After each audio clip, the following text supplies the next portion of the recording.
Bismillahirrahmanirrahim. Assalamualaikum warahmatullahi wabarakatuh. Assalamualaikum warahmatullahi wabarakatuh.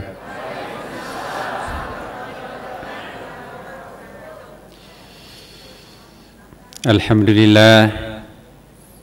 Alhamdulillah, thumma alhamdulillah wa syukrillah wa salatu wassalamu ala rasulillah wa ala alihi wa man tabi'ahu ila yaumiddin, amma ba'd. Ibu-ibu, bapak-bapak dan teman-teman sekalian yang dicintai, dimuliakan Allah Subhanahu wa ta'ala, malam Jumat yang penuh berkah ini, alhamdulillah kita bersyukur. Tidak bisa kita hitung nikmat Allah yang diberikan terhadap kita. Semoga kita semuanya mensyukuri seluruh apapun yang ditimpakan Allah terhadap kita sehingga kita menjadi syakur. Hari ini insya Allah, sebelum kita melanjutkan Bapak Ibu, kita akan masuk ke konsep surga. Nah, selama ini kita menganggap surga itu ada di sana, ada di atas sana, tempatnya Nabi Adam, nenek moyang kita diciptakan, atau ada di kemudian hari akhirat, tempat kita nanti kembali. Bagaimana pendapatnya para sufi tentang surga? Nanti kita akan lihat Bapak Ibu sekalian. Mari kita memohon kepada Allah dulu agar betul-betul kita dibukakan pintu rahasianya, dibukakan ma'rifahnya. Semoga kita bisa mendapatkan pencerahan dari kitab sucinya yang kita akan baca pada malam ini. Ala hadhihi niyyah wa la kulli niyatin shalih. Al-Fatihah.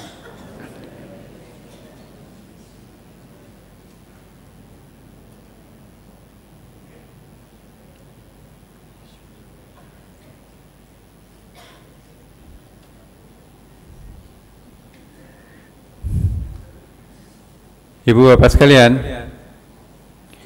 alhamdulillah, saya ingin memulai bacaan kita. Nah, ini surga ya. Tapi saya ingin masuk ke ayat yang dibacakan tadi oleh Ustadz Amin. Kalau kita mendengarkan waktu memimpin sholat maghrib berjamaah tadi, surah Al-Baqarah ayat 151. Sesungguhnya ayat ini ada rahasia besar Bapak Ibu sekalian, yang kalau kita baca sendiri barangkali kita tidak bisa menangkap lebih dalam maknanya tanpa menggunakan kitab-kitab tafsir. Jadi kita tidak boleh sombong Bapak Ibu. Ada orang yang mengatakan, saya tidak perlu pembimbing, saya tidak perlu ustadz, bahkan saya tidak perlu kitab tafsir. Tafsir itu hanya mereduksi Al-Quran. Saya bisa menafsirkan sendiri Al-Quran. Nah, itu mungkin tidak terlalu salah, tetapi kita jangan sombong bahwa sepintar apapun kita, pasti kita punya kelemahan. Mungkin ada orang ahli bahasa Arab tapi tidak ahli kimia. Mungkin ada ahli fisika, bisa mengerti ayat-ayat Al-Quran tentang fisika, tapi dia tidak bisa bahasa Arab. Tidak ada orang yang memonopoli pengetahuannya, memahami Quran mendalam A sampai Z, lahir dan batin.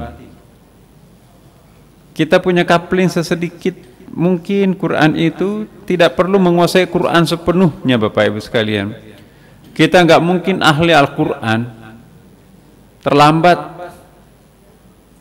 Umur kita cuma 60 tahun, 70 tahun. Padahal satu ayat saja, jangankan satu ayat, satu kalimat saja, habis tinta samudra itu untuk dijadikan tinta, ditambah lagi, habis lagi samudra itu, tidak akan pernah bisa mengurai seluruh maksud kandungan Al-Quran.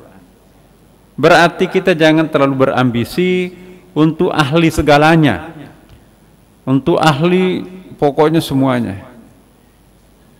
Belajar tasawuf Bapak Ibu sekalian, itu kita jangan sampai terlalu berambisi mau memahami sedalam-dalamnya Al-Quran, ilmu batinnya Al-Quran, tidak.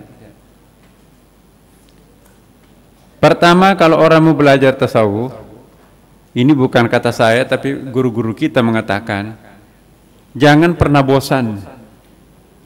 Karena kalau orang tidak sabaran belajar seperti ini, pasti bosan. Udah 8 tahun saya di sini nggak jadi wali. Zikir apalagi semuanya dangkal. Jadi target kita itu bukan untuk mencapai kelas eksekutif, kelas nilai A+ dan seterusnya. Ya. Jangan pernah mengecilkan hatinya ibu bapak sekalian. Kalau sudah puluhan tahun belajar tentang Quran, tentang ma'rifat, tapi nggak dapat, ukuran dapat dan tidak dapatnya kita itu bukan itu yang menentukan kedekatan diri kita dengan Allah Subhanahu wa Ta'ala. Bahkan Bapak Ibu, target kita bukan untuk memperoleh karamah. Untuk apa memperoleh karamah? Tapi kalau kita tidak dekat dengan Allah, misalnya bisa terbang, malaikat apa namanya? Jangankan malaikat ya, jin, iblis, setan itu terbang dari ujung ke ujung. Jadi bukan orang yang terbang itu otomatis dekat dengan Tuhan. Kalau itu ukurannya, maka seluruh jin dekat dengan Tuhan karena bisa melipat dunia, bumi. Nah, saya ingin kembali ke kita Bapak Ibu sekalian tadi apa yang sajikan. Waktu kita sangat terbatas ini. Kama arsalna fikum rasulan minkum yatlu alaikum ayatina wa yuzakkikum wa yu'allimukumul kitaba wal hikmah wa yu'allimukum ma lam takunu ta'lamun. Saya mencoba untuk memberikan pengertian tersendiri di sini Ibu Bapak. Kalau baca terjemahan Qur'annya di versi Kementerian Agama tidak seperti ini terjemahannya. Ini saya mencoba untuk melihat apa sesungguhnya yang terkandung di sini. Kama arsalna fikum. Mari kita lihat dari segi aspek bahasanya. Kama sebagaimana kami. K-nya di situ huruf besar berarti Allah Subhanahu wa Ta'ala. Ya. Kenapa kok pakai kami padahal Allah Maha Esa? Nah, itu menyangkut kapasitasnya Allah yang Maha Kuasa. Ada yang mengatakan kalau Allah menggunakan kata ganti kami bukan I tapi we, maka itu menunjukkan bahwa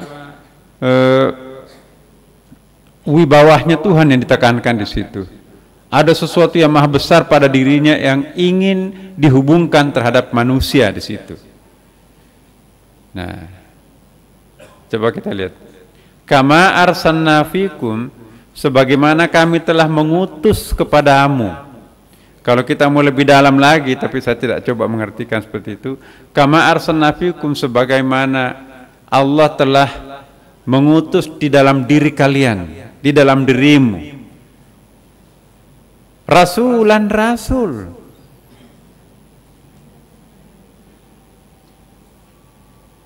Jadi fikum itu dalam bahasa Arab itu within you, direct speak ya. Jadi langsung ke kita tanpa melalui perantaraan. Jadi bukan indirect tapi ini direct. Jadi langsung kepada diri kita ada rasul. Merinding ini Bapak Ibu sekalian. Iya. Allah mengutus utusannya ke dalam dirimu yang disebutnya dengan rasul. Rasul di sini tidak alif ma'rifah. Bukan the prophet, tapi a prophet. Jadi kalau the prophet itu Muhammad, Nabi Muhammad sallallahu alaihi wasallam. Tapi ini rasulan. Jadi a prophet, ada utusan khusus, ada seorang, atau kalau mau disebut ada seorang, atau apa sih kalau malaikat? Malaikat. Kalau binatang seekor, manusia seorang, malaikat apa? Sebiji malaikat. Hah? Semalaikat, satu malaikat lah. Nah, tapi nggak tahu apa satu atau banyak ya. Sebab, nah, kama arsalna fikum rasulam minkum yatlu alaikum, sebagaimana Allah telah mengutus ke dalam diri kalian itu seorang rasul, semalaikat rasul. Minkum, dari kalian sendiri. Ya. Yatlu, ya. Perhatikan ayatnya. Di dalam bahasa Arab itu kalau dikatakan yatlu, itu tensesnya adalah present and future. Bukan bentuk past tense. Berarti utusan-utusan Tuhan itu sekarang dan akan datang terus menerus masuk ke dalam diri kita. Bisa difahami Bapak Ibu? Jadi kata siapa kita, seseorang ini tidak bisa berhubungan langsung dengan Tuhan. Mohon maaf, tanpa hendak menafikan para rasul nabi, setiap orang itu punya kesempatan untuk berhubungan langsung dengan Tuhannya, Allah Subhanahu wa ta'ala. Kita akan berdoa setiap hari dan setiap malam, tidak melalui perantaraan, kan Bapak Ibu? Itu artinya kita langsung kepada Tuhan. Jadi kalau Tuhan akan memberikan sesuatu terhadap diri kita, sesuatu yang paling berharga di dalam diri setiap orang yang tahu tentang siapa Tuhan, bukan harta Ibu, tapi ma'rifah. Ditukar dunia dengan segala isinya, tidak akan mau kita tukar seandainya kita tahu apa rahasia di balik ma'rifah. Apa itu ma'rifah? Pengenalan mendalam terhadap Tuhan. Ambil itu dunia itu, isinya Jakarta, kalau kita yang apa, gubernur kecil mah itu, kalau apalah pokoknya kekayaan yang sebesar-besarnya pun ambil. Ya, mau azan. Baik Bapak Ibu sekalian, nanti kita mohon waktu Bapak Ibu sekalian sampai jam 8 ya. Nah, jam 9 sampai pagi Bapak Ibu. Kita dengarkan dulu suara azan. Saya ulangi Bapak Ibu sekalian, nanti kita salat Isya berjamaah Bapak Ibu. Ya. Kama arsalna fikum rasulam minkum, sebagaimana kami telah mengutus kepada kalian, kepada dirinya rasul. Ya. Kenapa ada ulama mengatakan begini, atau jangankan ulama, bahasa Arabnya begini. Rasulun beda dengan ar-rasul. Rasulun artinya prophet. Prophet itu artinya seorang nabi. Kalau ar-rasul pakai alif, the prophet. Dalam bahasa Inggris itu ada perbedaan antara dan the. A book, sebuah buku. The book, suatu buku. Sebuah dan suatu itu beda. sebuah buku biasa. Kalau suatu buku itu ada wibawahnya, bukan sembarangan. Kalau rasulun itu utusan, generik. Tapi kalau ar-rasul, the prophet, itu bukan sembarangan, tapi dia adalah Nabi Muhammad sallallahu alaihi wasallam. Ya. Minkum, ya. Kama arsalna fikum rasulan minkum. Mungkin kita tidak semuanya mendapatkan petunjuk itu darinya, tapi di sini ada kata-kata minkum. Di tengah-tengah komunitas kita di Jakarta, Jakarta Pusat, atau Jakarta Utara, atau Jakarta mana, atau komunitas tertentu, adalah yang bisa memberikan pencerahan. Yatlu alaikum, ya. Yatlu artinya membacakan, menggunakan fi'il mudhari, bukan fi'il madhi. Fi'il madhi itu artinya bentuk past tense. Ya. Kalau bentuk past tense hanya terjadi pada masa lampau, tidak lagi sekarang. Sudah memberikan pencerahan pada masa lampau, tempo dulu gitu kan. Tapi tidak lagi sekarang. Tapi kalau Allah menggunakan fi'il mudhari, bentuk present and future, sekarang dan yang akan datang, sama juga innallaha malaikatahu yusalluna 'alan nabi. Ya. Jadi sampai sekarang ini kita diminta untuk berselawat terhadap Nabi. Sampai hari ini Allah juga tetap mengutus utusannya di dalam diri kita. Untuk apa utusan itu? Yatlu alaikum ayatina, untuk mengajarkan ayat-ayat kami, kata Allah. Masih ingat nggak Bu, Bapak, apa yang dimaksud ayat dalam perspektif tasawuf? Ayat dalam perspektif tasawuf. Apa itu perspektif? Menurut tasawuf lah ya. Itu bukan hanya Al-Quran.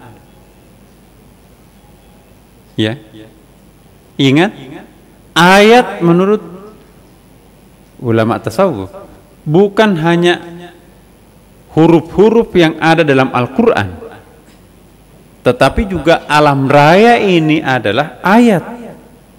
Dasarnya apa? Sanurihim ayatina fil afaki wa fi anfusikum. Kami memperlihatkan, kami memaparkan ayat-ayat kami fil afaki, di jagat raya ini. Jadi begitu kita melihat gunung, itu ayat. Begitu kita melihat kucing, itu ayat. Ya. Nah, Allah mengutus di dalam diri kita guru, ya, the silent teacher in our heart. Ya. Ada guru tersembunyi di dalam batin kita yang Allah utus itu. Makanya itu pengetahuan yang tiba-tiba muncul di dalam diri kita tanpa pernah kita membaca bukunya, tanpa pernah kita mendengarkan penceramahannya siapa, tiba-tiba muncul di dalam batin kita. Itu dari mana? Itu bukan human creation itu ya. Itu bukan inspirasinya Bapak, Ibu. Itu ada yang meletakkan di situ di dalam benak kita, akhirnya kita tiba-tiba tahu. Siapa itu Bapak, Ibu?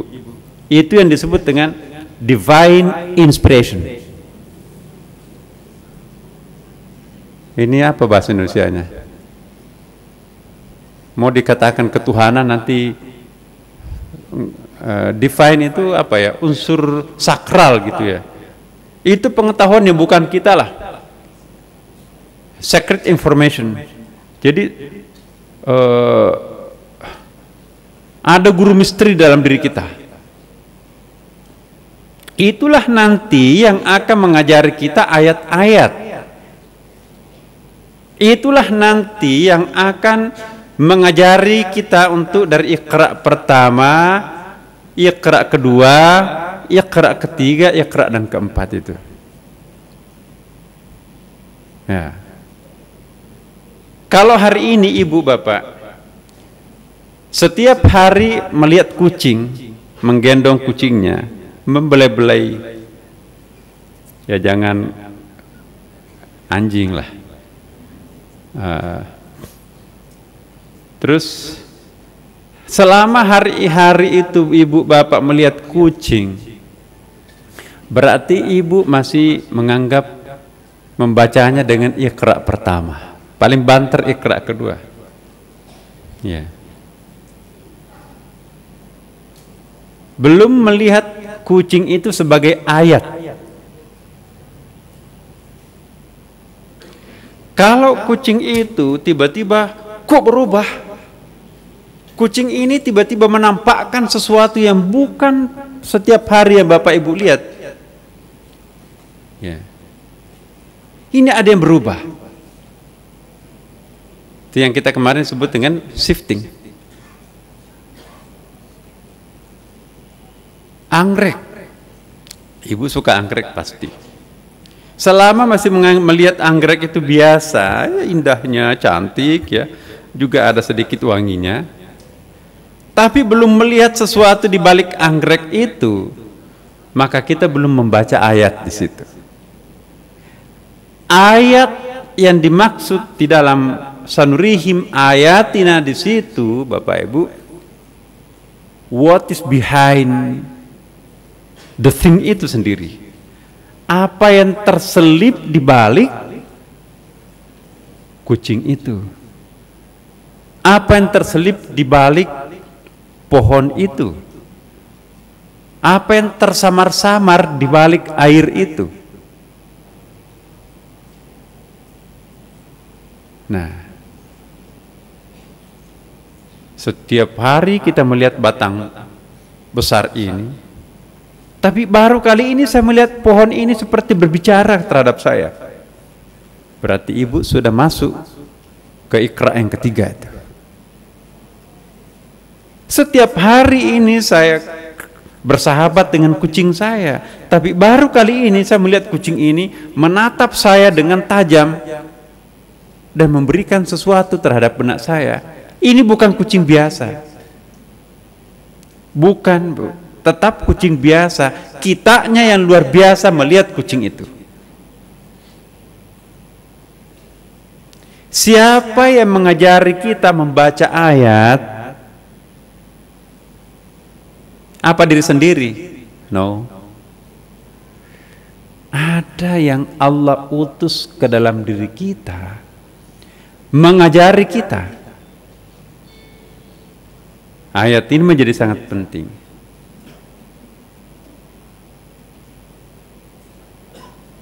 Untuk mendapatkan pelajaran berharga dari objek yang kita tatap, apapun juga, sajadah tua pun juga sama. Ya. Itu kita lihat tetap akan indah. Nah, kalau Iqra yang ketiga menyaksikan, melihat sesuatu, semua akan indah.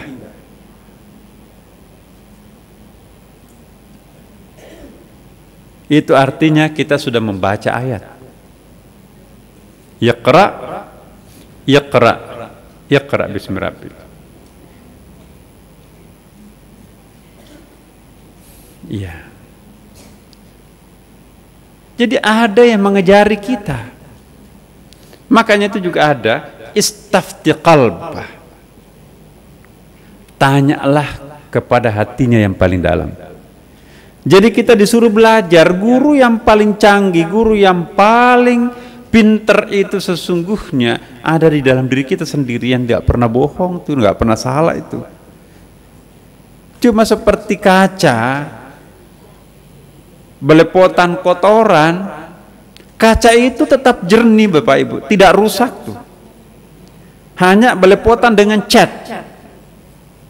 Begitu ibu bapak menghapuskan kotorannya, kaca itu muncul kembali, bening kembali. Jadi kaca setiap orang itu tidak pernah rusak, tidak tergores, tidak apa segala macam, cuman diliputi oleh aspal atau cat dan sebagainya, sehingga kita nggak tahu. Seperti batu biasa, tapi setelah dipoles, setelah digosok, Masya Allah bisa menampilkan berlian. Dari batu kasar bisa muncul berlian.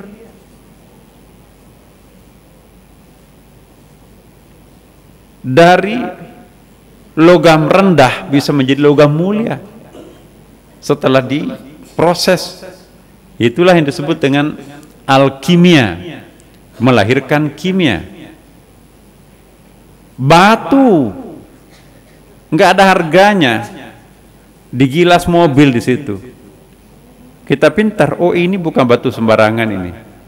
Coba saya belah, ambillah sebagian dari situ yang warna-warninya, ambil yang biru, ambil yang merah, ambil yang putih dan seterusnya, digosok sampai mengkilap, sampai menampilkan, wah ini berlian atau ini permata yang sangat mahal harganya. Dari yang biasa menjadi luar biasa kan. Ada syaratnya Bapak Ibu. Untuk mendapatkan apa yang disebut dengan tadi yang istimewa itu, yatlu alaikum ayatina wa yuzakkikum, ya, membersihkan, membacakan ayat kami kepada kamu dan menyucikan kamu. Jadi kalau kita sudah membaca Iqra sampai ke tingkat yang ketiga itu, ke lapisan ketiganya Bapak Ibu, itu pasti akan mensucikan batin kita. Iya. Malah kalau ibu, bapak lambat laun menatap pohon itu, kembang itu, tiba-tiba menangis. Ya. Wahai pohon, setiap hari saya melihat engkau, saya hanya menyiram seperti biasa. Ternyata engkau makhluk luar biasa. Kamu seperti bisa mengerti perasaan saya. Itu bukan gila. Jangan nanti melihat bapaknya, ini anak saya ini ada kelainan, ini bawa ke psikolog. Kenapa? Suka nangis di depan pohon. Jangan-jangan yang gila kita yang melihatnya itu. Dia sadar sebetulnya. Kalau orang itu sadar sesadar-sadarnya Bapak Ibu sekalian, setiap kali dia membuka matanya, dia membaca ayat. Bahkan matanya tertutup sekalipun juga dia membaca ayat. Kenapa? Karena ayat itu, coba perhatikan. Mana tuh? Sanurihim ayatina, oh bukan di sini. Ayat lain, sanurihim ayatina fil afaki, kami memaparkan ayat-ayat kami fil afaki dalam ufuk, wa fi anfusihim, dan di dalam diri kalian. Nah, jadi ada dua cara Bapak Ibu untuk melihat tanda kutip Tuhan. Kita bisa melihat Tuhan melalui ciptaannya yang terlihat oleh mata, pohon, langit, gunung dan sebagainya. Itu kan alam. Alam itu artinya tanda atau ayat. Alam itu artinya alamat. Tandanya siapa alam itu? Tandanya Allah kan? Jadi kalau melihat tandanya, pasti bayangkan bahwa yang ditandai siapa? Ini tanda. Gelas, tandanya gelas ini. Yang ditandai siapa? Ada nama dan ada yang dinamai. Ya. Gunung itu alam, tanda. Tandanya siapa? Tandanya Allah. Dari luar tapi akhirnya kita menyimpulkan bahwa tidak mungkin tanpa pencipta. Masa planet yang berjalan cepat seperti itu nggak ada tabrakan satupun. Di DKI Jakarta, di Indonesia, jumlah korban lalu lintas setiap tahun itu Masya Allah banyak sekali. Coba kita lihat planet-planet di atas sana itu, triliunan jumlahnya lari kencang tapi nggak ada tabrakan. Nggak ada yang pakai lampu stop, nggak ada lampu waser, nggak pakai klakson. Kita pakai segala macam-macam tuh, nabrak juga tuh. Nah, tidak mungkin tanpa ada yang mengaturnya. Ini yang disebut dengan bukti teleologis, ya. Bukti teleologis adanya Tuhan adalah adanya keteraturan jagat raya ini, planet-planet ini, sehingga tidak terjadi tabrakan satu sama lain. Ini bukti teleologis, ya. Enggak mungkin ini tanpa pencipta, pasti ada yang menciptakan. Itu namanya bukti teologis, ya. Kita mohon maaf berkenalan dengan istilah-istilah yang tidak ada di pasar Tanah Abang. Wah, ini jual teleologis. Apa itu teleologis? Gak apa-apa Bapak Ibu. Ini S8 kan? Bukan S3. Teleologis itu bukti teologis adanya Tuhan, adanya keteraturan. Kenapa dalam 24 jam siklusnya sekian? Itu teleologis. Ya. Ada yang menciptakan semuanya ini. Tanpa pencipta nggak bakalan bisa ada. Itu bukti teologis. Jadi teologis itu menyangkut masalah penciptaan. Kaitan antara Tuhan dengan makhluknya itu teologi. Keteraturan ciptaan-ciptaan Tuhan itu yang disebut dengan teleologis. Jadi ada bukti teleologisnya, ada bukti teologisnya. Kemudian ada bukti mistisnya. Apa itu bukti mistis? Jadi kalau dalam bahasa Indonesia mistik itu negatif ya Bapak Ibu. Sekali lagi saya ingin menetralkan istilah-istilah yang sering kita negatifkan itu. Mistis itu bisa positif, bisa negatif. Termasuk astrologi Bapak Ibu. Boleh positif, boleh juga negatif. Kalau yang dimaksudkan astrologi itu adalah ilmu laduni, seperti ilmunya Nabi Khidir itu, maka astrologi di situ positif. Tapi kalau yang dimaksudkan astrologi di situ seperti perbintangan Yunani, ya, Cancer, Leo, bintang apa itu, Saturnus dan seterusnya. Macam-macam itu astrologi Yunani. Tapi kalau itu menyangkut masalah hari-hari keramat dan seterusnya, itu lebih ke astrologi India kuno. Kalau itu menyangkut masalah kehitungan-hitungan dan analogi-analogi, itu astrologi Cina. Nah ini memang agak sinkretik di situ. Jadi seolah-olah menafikan Allah yang Maha Kuasa Tunggal di situ. Tapi astrologi yang dikembangkan oleh dunia Islam pada waktu abad pertengahan seperti Al-Khwarizmi yang menemukan aljabar matematik itu, ya, Jabir bin Hayyan yang menemukan ilmu kimia itu, bukan astrologi seperti itu. Ya. Astrologi yang dikembangkan oleh ulama-ulama kita terdahulu, ilmuwan terdahulu itu astrologi Islam. Ya. Ar-Razi misalnya, kalau dia tidak bisa dipecahkan oleh otaknya, dia lari mengambil air wudhu, salat tahajud, dia bisa mengurai seluruh problemnya di atas sajadah. Itu astrologi. Fisika, kalau mentok dia tidak bisa selesaikan, dia ambil air wudhu, memohon kepada Allah, terurai di atas sajadah, bukan terurai di laboratorium. Nah ini yang tidak diterima oleh Barat. Dunia Barat itu kan selalu ada objek dan subjek dalam epistemologi keilmuannya. Kalau itu nggak masuk akal,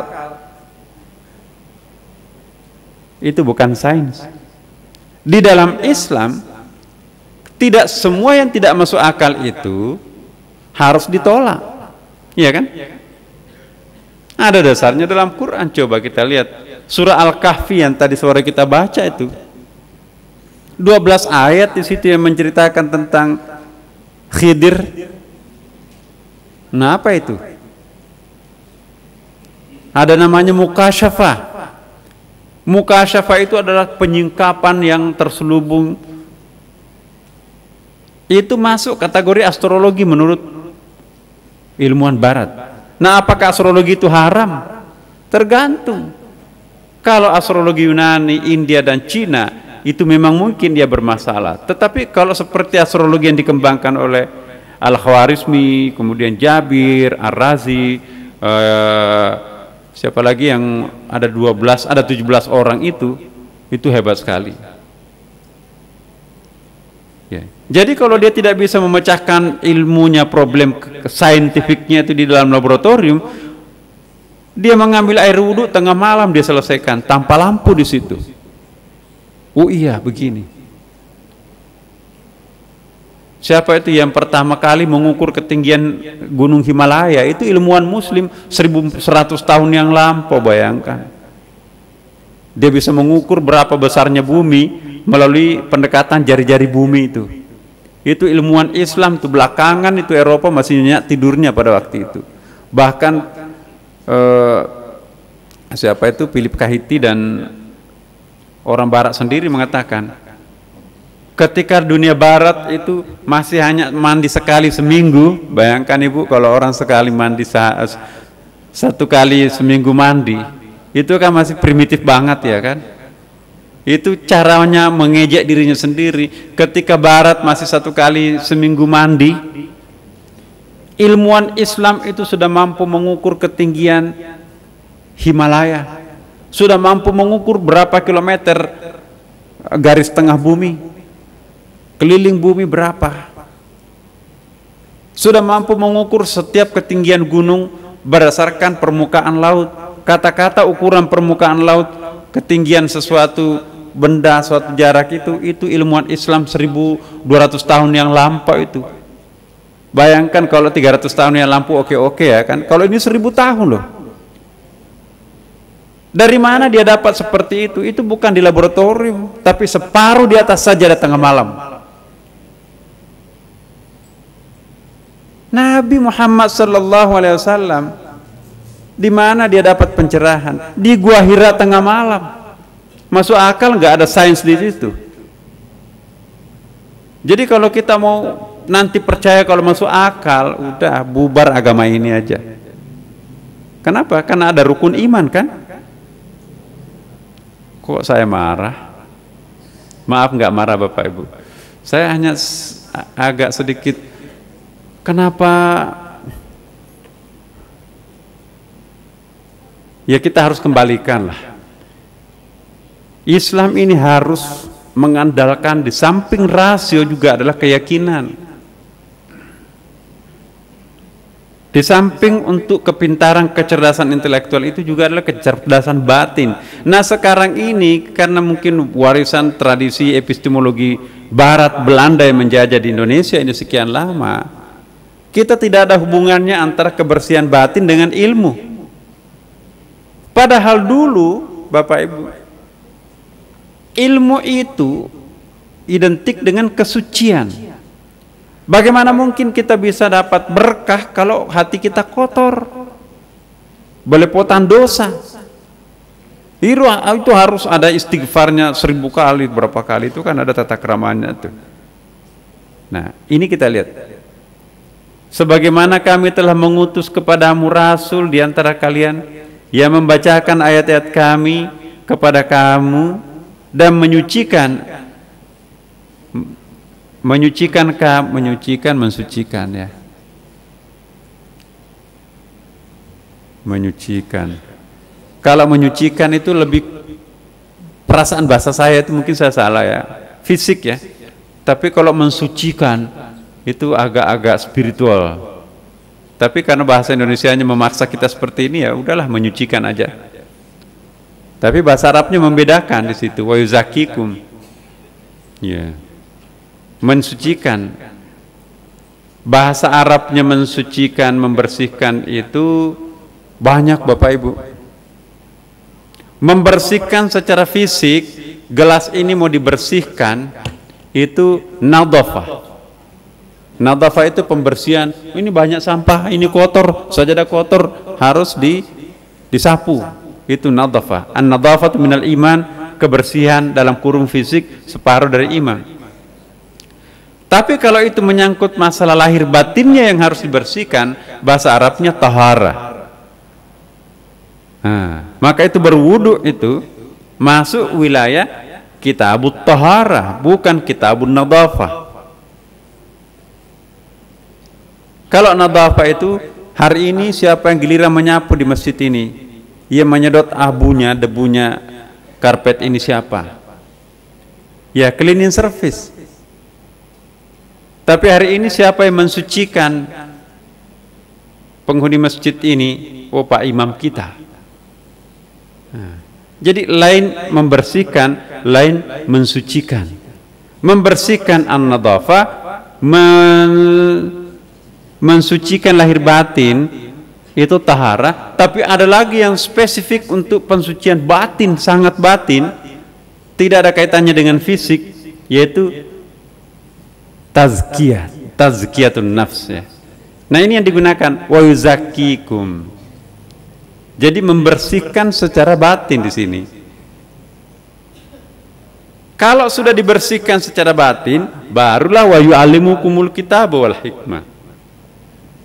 Jadi pembersihan dulu, atau begini, pembersihan fisik, mandi, kita kotor ya, kemudian masuk, begini, ulangi Bapak Ibu, Bapak tadi kerja, keringat, mandilah sebelum ke masjid, itu apa? An-nadhafah. Walaupun mandi, kalau tidak berwudu, tidak sah salatnya kan? Wudu itu at-tahara. Ya. Sesudah kita melakukan proses wudu tahara, barulah kita membersihkan batin. Itu tazkiyah namanya. Jelas Bu? Jadi bahasa Arab itu sangat kaya. Nah, kita bahasa Indonesia satu. Wa yu'allimukumul kitaba, nanti setelah melalui proses nadhafah, tahara, tazkiyah, baru masuk ke ta'lim. Nah, proses ta'lim itu artinya kita harus emptiness. Apa itu emptiness? Pengosongan ya kan Bapak. Makanya itu bahasa Arabnya ummi biasa diartikan buta huruf secara kebahasaan ya. Itu bukan buta huruf dalam pengertian tidak bisa membaca dan tidak bisa menulis, tapi emptiness, pengosongan diri ya. Takhalli. Jadi kita berada pada posisi zero mind, atau mungkin tidak bisa zero mind, tapi kita telanjang lah, nggak ada paradigma yang kita gunakan, terjadi kekosongan. Di dalam suasana pengosongan seperti ini, maka kita akan menangkap warna aslinya Al-Quran itu sendiri. Jangan marah. Kalau kita marah baru membaca Quran, kita akan jadi teroris. Oh iya kan? Pasti itu. Waqatilul musyrikina fahaitsu wajadtumuhum, bunuhlah orang musyrik itu dimanapun kamu jumpai. Mati syahid kita. Halal darahnya itu. Rampok itu, ATM itu halal itu. Ya. Jadi kalau orang marah membaca Quran, maka itu kita harus ingat nggak waktu dulu kita pernah bahas itu ya. Apa hikmah wudu itu sendiri? Menurunkan gelombang energi otak itu kan. Lewat jam 8 ini Bapak Ibu. Tambah Bu, ataskan. Ya, kasihan ibu-ibu ya. Jadi 5 menit lagi. Maaf. Wudu itu Bapak Ibu, dari gelombang frekuensi otak itu kan, dari beta sangat kecepatannya tinggi itu super cerdas kita di situ. Pokoknya kalau bawa mobil itu semua berfungsi, tangan kanan, tangan kiri, kemudian juga jari-jari tangan, mana yang pencet klakson, mana yang klik washer, Lebih hebat lagi kaki itu. Ada 3 pedalnya, ada kopling, ada gas, ada rem. Cuma kakinya 2. Mestinya kaki 3 kan? Nah, kalau mau direm tiba-tiba yang injak gas. Innalillah. Tapi enggak tuh. Enggak terjadi. Itu artinya hebat kita kan? Itu hebat, cerdas sekali kita di situ itu. Itu dalam keadaan beta. Tapi kalau kita dalam keadaan beta seperti itu, sulit untuk khusyuk. Kenapa? Karena pikiran jalan. Kalau mau khusyuk, kita turun ke alfa. Tadinya otak ini kencar, pelanin, gitu ya. Bagaimana memelan-melankan? Apa itu bahasa Indonesianya? Membikin pelan-pelan gitu. Slow down gitu. Kita frekuensinya jangan terlalu cepat gitu. Karena nggak mungkin bisa khusyuk kalau ini aktif ini. Yang jadi salat itu nanti bikin proposal banyak gitu. Kalkulasinya keuntungan datang itu. Itu kalau beta. Tapi turun sedikit. Nah itulah alfa namanya ya. Alfa itu bisa turun kalau ada shock terapi kecil. Shock terapi itu kita berwudu. Pusat kesadaran itu menurut para neurolog, Ehrenfels, Profesor Ehrenfels itu kan di muka, tangan dan kaki. Kalau dibasuhi air segar, ini Rasulullah ini luar biasa. Seperti psikolog dan neurolog juga itu. Kenapa Rasulullah tidak menganjurkan air panas atau air hangat untuk berwudu, tapi air sejuk, air asli? Karena air hangat itu tidak sehebat shock terapinya di dalam menurunkan beta ke alfa. Tapi kalau air segar itu begitu habis berwudu, 40% persoalan itu terselesaikan kita. Apalagi mendengarkan Ustadz Amin azan, Allahu Akbar, Allahu Akbar, jatuh itu. Udah hilang tanah abangnya, hilang kantornya di situ kan, yang muncul surganya di situ. Sesudah itu, ya kita menghadap ke kiblat kan. Kenapa nggak menghadap sembarangan? Mohon maaf seperti di gereja, seperti di rumah-rumah ibadah yang lain, enggak. Kenapa harus ada ke kiblat? Itu juga shock terapi supaya fokus kita. Ya. Allahu Akbar, udah diantar dengan surah Al-Fatihah lagi. Apa artinya surah Al-Fatihah? Itu dahsyat, Bu. Iyyaka na'budu wa iyyaka nasta'in. Hanya Engkaulah yang kami sembah. Udah hilang semua yang lain-lainnya di situ. Hanya Engkaulah tempat kami memohon pertolongan, bukan si A, bukan si B. Nikmat rasanya itu. Iya. Jadi kalau orang sudah dekat dengan Allah Subhanahu wa taala, Bapak Ibu sekalian, tidak perlu takut. Mau takut apa sih?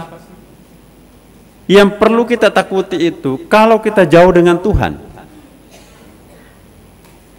Selama kita selalu dekat dengan Tuhan, jangan takut. Yang perlu kita takut itu kalau kita berjauhan dengan Tuhan, sekalipun dalam kemewahan. Ya kan? Mau difitnah jungkir balik kayak seperti apa, yang penting kita dengan Tuhan. Surga seperti apa namanya, penjara akan seperti surga nanti jadinya itu. Ya, jangan-jangan di situ nanti, ya janganlah ya. Tapi masya Allah. Jadi kesimpulannya Ibu Bapak sekalian, selama dekat hati ini dengan Tuhan, nah saya akan masuk sebetulnya di situ. Tapi ini waktunya keburu habis ini. Mungkin kita tunda kalau masih ada waktu minggu depan ini Bu ya. Saya ingin tunjukkan sesuatu yang mengagetkan ya, bahwa selama ini kita menganggap surga itu di sana nanti. Nah, pandangan ulama tasawuf ini hanya abstraksinya. Surga dan neraka itu sejak sekarang. Ya. Tapi sayang sekali kita karena sudah sangat lewat waktunya ini. Insya Allah hadirlah nanti pada minggu berikutnya dan semoga ada kesempatan kita bisa berjumpa. Demikian Bapak Ibu sekalian, kita membaca surah Al-Fatihah, semoga berkah apa yang kita peroleh pada malam ini. Ala hadhihi niyyah wa la kulli niyatin shalih. Al-Fatihah.